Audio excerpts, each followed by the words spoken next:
الحمد للہ رب العالمین والصلاة والسلام علی خاتم النبیین اما بعد فاعوذ باللہ من الشیطان الرجیم بسم اللہ الرحمن الرحیم وَإِذِ اسْتَسْقَىٰ مُوسَىٰ لِقَوْمِهِ فَقُلْنَا اضْرِب بِّعَصَاكَ الْحَجَرَ فَانفَجَرَتْ مِنْهُ 12 عَيْنًا قد علم كل أناس مشربهم كلوا واشربوا من رزق الله ولا تعثوا في الأرض مفسدين۔ ترجمہ: اور یاد کرو جب موسیٰ نے اپنی قوم کے لیے پانی طلب کیا تو ہم نے فرمایا کہ پتھر پر اپنا عصا مارو، تو فوراً اس میں سے 12 چشمے بہہ نکلے اور ہر گروہ نے اپنے پانی پینے کی جگہ کو پہچان لیا، اور ہم نے فرمایا کہ اللہ کا رزق کھاؤ اور پیو اور زمین میں فساد نہ پھیلاتے پھرو۔ وَإِذِ اسْتَسْقَىٰ مُوسَىٰ لِقَوْمِهِ، اور جب موسیٰ نے اپنی قوم کے لیے پانی مانگا۔ تفسیر صراط الجنان میں ہے، جب میدان طیہ میں بنی اسرائیل نے پانی نہ پایا تو حضرت موسیٰ علیہ السلام کی خدمت میں فریاد کی۔ حضرت موسیٰ علیہ السلام کو اللہ تعالیٰ کی طرف سے حکم ہوا کہ اپنا عصا پتھر پر مارو، چنانچہ آپ علیہ السلام نے عصا مارا تو اس پتھر سے پانی کے 12 چشمے جاری ہو گئے، اور بنی اسرائیل کے 12 گروہوں نے اپنے اپنے گھاٹ کو پہچان لیا۔ انگلیاں ہیں فیض پر، ٹوٹے ہیں پیاسے جھوم کر۔ یہاں ایک نقطہ قابل ذکر ہے کہ پتھر سے چشمہ جاری کرنا حضرت موسیٰ علیہ السلام کا عظیم معجزہ تھا، جبکہ ہمارے آقا حضور سید المرسلین صلی اللہ تعالی علیہ وسلم نے اپنی مبارک انگلیوں سے پانی کے چشمے جاری فرمائے، اور یہ اس سے بھی بڑھ کر معجزہ تھا۔ حضرت شیخ عبدالحق محدث دہلوی رحمت اللہ تعالی علیہ فرماتے ہیں، حضرت موسیٰ علیہ السلام کا یہ معجزہ کہ وہ پتھر سے پانی رواں فرما دیتے اور پتھر سے چشمہ برآمد کرتے، تو ہمارے نبی صلی اللہ تعالی علیہ وآلہ وسلم نے اپنی انگشتہائے مبارک سے چشمہ جاری فرما دیا۔ پتھر تو زمین ہی کی جنس سے ہے اور اس سے چشمے بہا کرتے ہیں، لیکن اس کے برخلاف گوشت پوست سے پانی کا چشمہ جاری کرنا حد درجہ عظیم ہے۔ اعلی حضرت امام احمد رضا خان علیہ رحمت الرحمان کیا خوب فرماتے ہیں، انگلیاں ہیں فیض پر، ٹوٹے ہیں پیاسے جھوم کر، ندیاں پنج آب رحمت کی ہیں جاری، واہ واہ۔ انبیاء کرام علیہ السلام سے مدد طلب کرنے کا ثبوت۔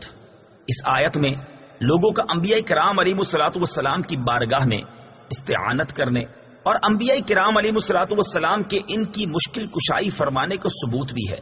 تاجدار رسالت صلی اللہ تعالی علیہ وسلم کی سیرت مبارکہ میں ایسے کئی واقعات ہیں جن میں آپ صلی اللہ تعالی علیہ وسلم کی بارگاہ میں حاضر ہو کر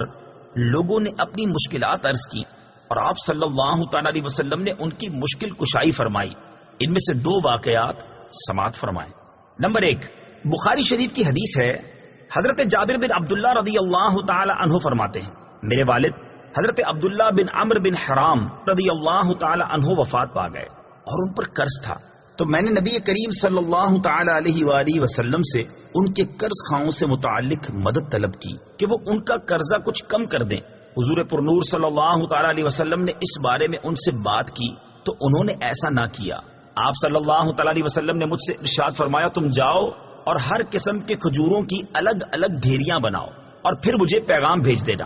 حضرت جابر رضی اللہ تعالیٰ عنہ فرماتے ہیں، میں نے ڈھیریاں بنا دی اور بارگاہ رسالت صلی اللہ تعالی علیہ وسلم میں پیغام بھیج دیا۔ آپ ان ڈھیریوں کے پاس تشریف فرما ہو گئے اور ارشاد فرمایا، تم ماپ کر لوگوں کو دیتے جاؤ۔ میں نے کھجوریں ماپ کر لوگوں کو دینا شروع کر دی، یہاں تک کہ سب کا قرضہ اتر گیا اور میری کھجوریں ایسے لگ رہی تھی جیسے ان میں سے ایک کھجور بھی کم نہیں ہوئی۔ بخاری شریف کی حدیث ہے،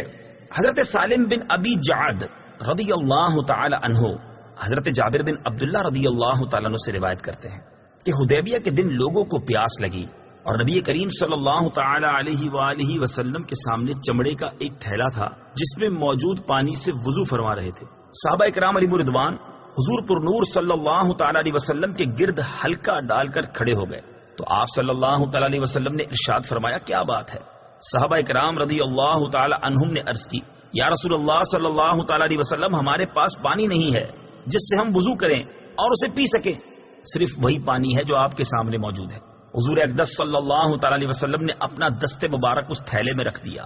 تو آپ صلی اللہ تعالی علیہ وسلم کی مبارک انگلیوں سے پانی چشموں کی طرح جوش مارنے لگا. پھر ہم نے پانی پیا اور وضو بھی کیا. حضرت سالم بن ابی جعد رضی اللہ تعالی عنہ نے حضرت جابر رضی اللہ تعالیٰ عنہ سے پوچھا آپ اس وقت کل کتنے آدمی تھے؟ آپ رضی اللہ تعالیٰ عنہ نے فرمایا اگر ہم 1,00,000 بھی ہوتے تو وہ پانی ہمیں کفایت کر جاتا، لیکن ہم اس وقت صرف 1500 تھے. انسانوں کے علاوہ حیوانات نے بھی اپنی تکالیف عرض کی تو حضور پر نور صلی اللہ تعالی علیہ وسلم نے ان کی تکالیف دور فرمائی،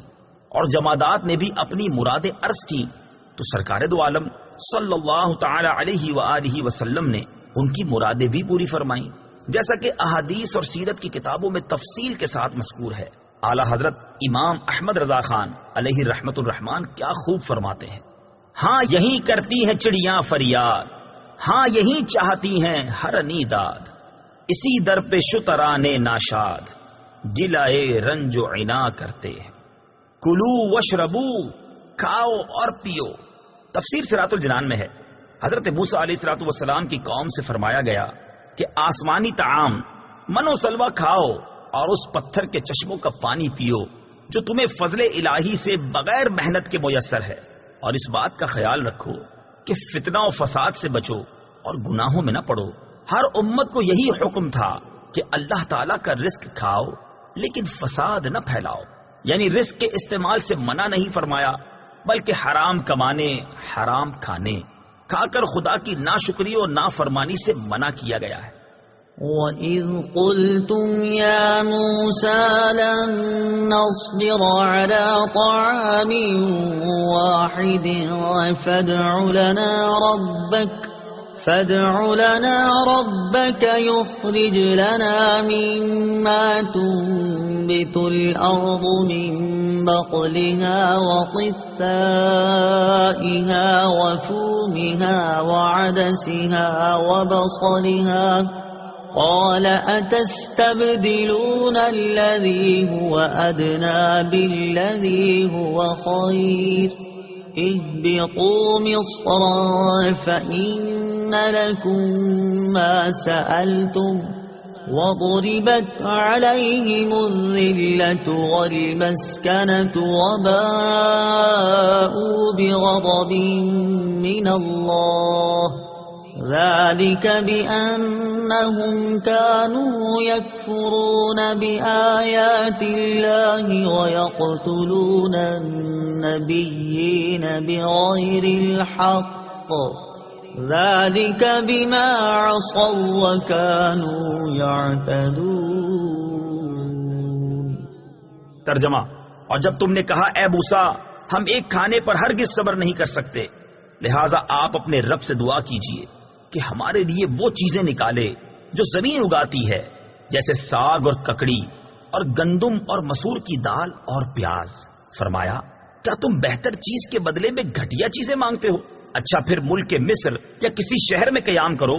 وہاں تمہیں وہ سب کچھ ملے گا جو تم نے مانگا ہے. اور ان پر ذلت اور غربت مسلط کر دی گئی اور وہ خدا کے غضب کے مستحق ہو گئے. یہ ذلت و غربت اس وجہ سے تھی کہ وہ اللہ کی آیتوں کا انکار کرتے تھے اور انبیاء کو ناحق شہید کرتے تھے، اور یہ اس وجہ سے تھی کہ انہوں نے نافرمانی کی اور وہ مسلسل سرکشی کر رہے تھے. لن نصبر على طعام واحد، ہم ایک کھانے پر ہرگز صبر نہیں کریں گے. تفسیر صراط الجنان میں ہے بعض لوگوں کی طبیعت میں کم ہمتی، نالائکی اور نیچ پن ہوتا ہے. آپ انہیں پکڑ کر بھی اوپر کرنا چاہیں تو وہ کم تر اور نیچے رہنے کو ترجیح دیتے ہیں. ایسے لوگ عموماً زندگی کی لذتوں اور نعمتوں سے فائدہ نہیں اٹھا پاتے. بلند ہمت اور بہتر سے بہتر کے طالب ہی خالق و مخلوق کے ہاں پسندیدہ ہوتے ہیں. بنی اسرائیل پر نعمتوں کے ذکر کے بعد یہاں سے ان کی کم ہمتی اور نالائکی اور نافرمانی کے کچھ واقعات بیان فرمائے جاتے ہیں. ان میں سے ایک واقعہ یہ ہے، بنی اسرائیل نے حضرت موسیٰ علیہ الصلوۃ والسلام سے مطالبہ کیا کہ ہم ایک ہی قسم کے کھانے پر صبر نہیں کر سکتے، آپ دعا کریں کہ ہمیں زمین کی ترکاریاں اور دالیں وغیرہ ملیں. حضرت موسیٰ علیہ الصلوۃ والسلام نے انہیں سمجھایا کہ تمہیں اتنا اچھا کھانا بغیر محنت کے مل رہا ہے، کیا اس کی جگہ ادنا قسم کا کھانا لینا چاہتے ہو؟ لیکن جب وہ نہ مانے تو حضرت موسیٰ علیہ الصلوۃ والسلام نے بارگاہ الہی میں دعا کی. اس پر حکم ہوا کہ اے بنی اسرائیل، اگر تمہارا یہی مطالبہ ہے تو پھر مصر جاؤ، وہاں تمہیں وہ چیزیں ملیں گی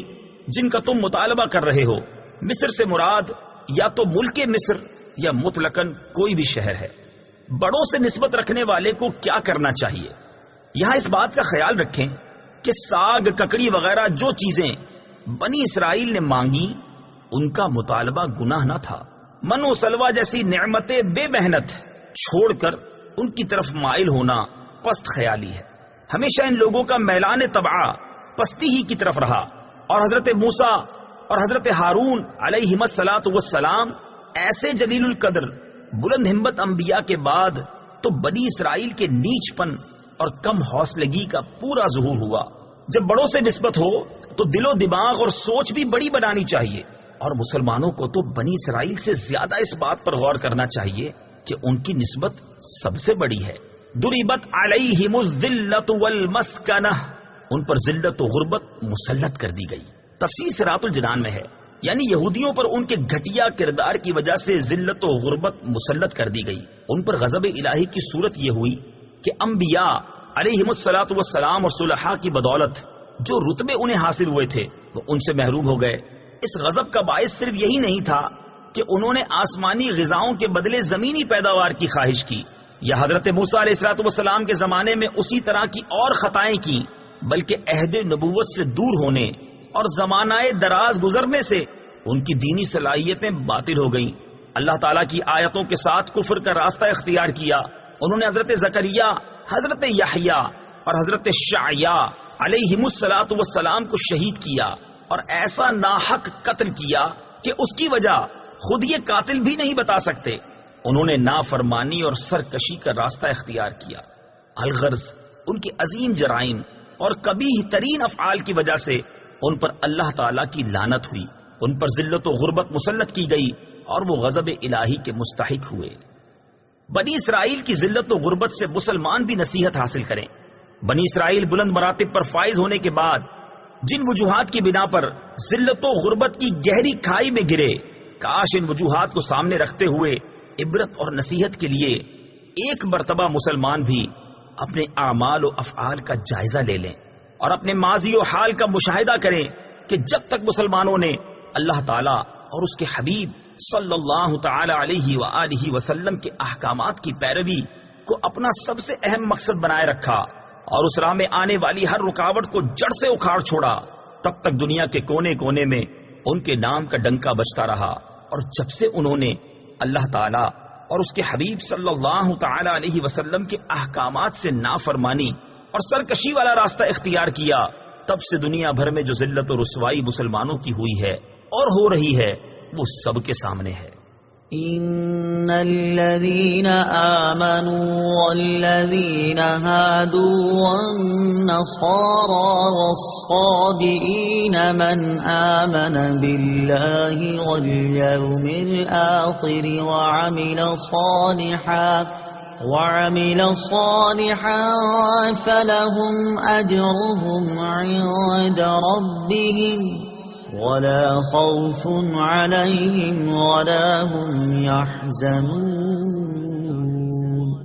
وإذ أخذنا ميثاقكم ورفعنا فوقكم الطور خذوا ما آتيناكم بقوة واذكروا ما فيه لعلكم تتقون. ترجمہ: بے شک ایمان والوں نیز یہودیوں اور عیسائیوں اور ستاروں کی پوجا کرنے والوں میں سے جو بھی سچے دل سے اللہ پر اور آخرت کے دن پر ایمان لے آئیں اور نیک کام کریں تو ان کا ثواب ان کے رب کے پاس ہے، اور ان پر نہ کوئی خوف ہوگا اور نہ وہ غمگین ہوں گے. اور یاد کرو جب ہم نے تم سے عہد لیا اور تمہارے سروں پر طور پہاڑ کو معلق کر دیا اور کہا کہ مضبوطی سے تھامو اس کتاب کو جو ہم نے تمہیں عطا کی ہے اور جو کچھ اس میں بیان کیا گیا ہے، اسے یاد کرو اس امید پر کہ تم پرہیزگار بن جاؤ. وَإِذْ أَخَذْنَا مِيثَاقَكُمْ، اور یاد کرو جب ہم نے تم سے عہد لیا. تفسیر صراط الجنان میں ہے اس آیت میں یہودیوں سے فرمایا جا رہا ہے کہ وہ وقت یاد کرو کہ جب اللہ تعالیٰ نے بنی اسرائیل سے عہد لیا کہ وہ توریت کو مانیں گے اور اس پر عمل کریں گے،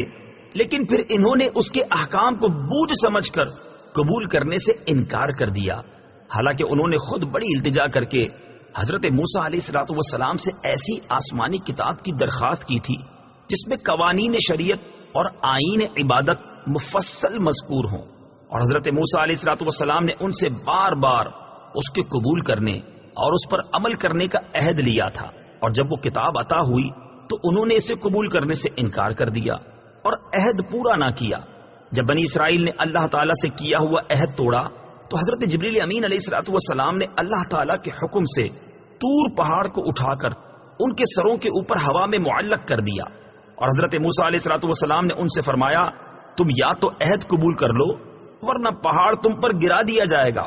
اور تم کچل ڈالے جاؤ گے۔ اس میں صورتاً عہد پورا کرنے پر مجبور کرنا پایا جا رہا ہے، لیکن در حقیقت پہاڑ کا سروں پر معلق کر دینا اللہ تعالیٰ کی قدرت کی قوی دلیل ہے، جس سے دلوں کو اطمینان حاصل ہوتا ہے کہ بے شک حضرت موسیٰ علیہ الصلوۃ والسلام اللہ تعالیٰ کے رسول ہیں اور ان کی اطاعت اللہ تعالیٰ کو مطلوب ہے، اور یہ اطمینان ان کو ماننے اور عہد پورا کرنے کا اصل سبب ہے۔ یاد رہے کہ دین قبول کرنے پر جبر نہیں کیا جا سکتا، البتہ دین قبول کرنے کے بعد اس کے احکام پر عمل کرنے پر مجبور کیا جائے گا۔ اس کی مثال یوں سمجھیں کہ کسی کو اپنے ملک میں آنے پر حکومت مجبور نہیں کرتی، لیکن جب کوئی ملک میں آ جائے تو حکومت اسے قانون پر عمل کرنے پر ضرور مجبور کرے گی۔ احکام قرآن پر عمل کی ترغیب۔ علامہ اسماعیل حقی رحمت اللہ تعالی علیہ فرماتے ہیں اللہ تعالیٰ کی کتابوں سے مقصود ان کے تقاضوں کے مطابق عمل کرنا ہے، نہ فقط زبان سے بالترتیب ان کی تلاوت کرنا۔ اس کی مثال یہ ہے کہ جب کوئی بادشاہ اپنی سلطنت کے کسی حکمران کی طرف کوئی خط بھیجے اور اس میں حکم دے کہ فلاں فلاں شہر میں اس کے لیے ایک محل تعمیر کر دیا جائے، اور جب وہ خط اس حکمران تک پہنچے تو وہ اس میں دیے گئے حکم کے مطابق محل تعمیر نہ کرے، البتہ اس خط کو روزانہ پڑھتا رہے، تو جب بادشاہ وہاں پہنچے گا اور محل نہ پائے گا تو ظاہر ہے کہ وہ حکمران عتاب بلکہ سزا کا مستحق ہوگا، کیونکہ اس نے بادشاہ کا حکم پڑھنے کے باوجود اس پر عمل نہیں کیا۔ تو قرآن بھی اسی خط کی طرح ہے جس میں اللہ تعالیٰ نے اپنے بندوں کو حکم دیا کہ وہ دین کے ارکان جیسے نماز اور روزہ وغیرہ کی تعمیر کریں، اور بندے فقط قرآن مجید کی تلاوت کرتے رہیں اور اللہ تعالیٰ کے حکم پر عمل نہ کریں، تو ان کا فقط قرآن مجید کی تلاوت کرتے رہنا حقیقی طور پر فائدہ مند نہیں۔ یہی بات امام غزالی رحمت اللہ تعالی علیہ نے بھی متعدد جگہ ارشاد فرمائی ہے۔ صدق اللہ العظیم۔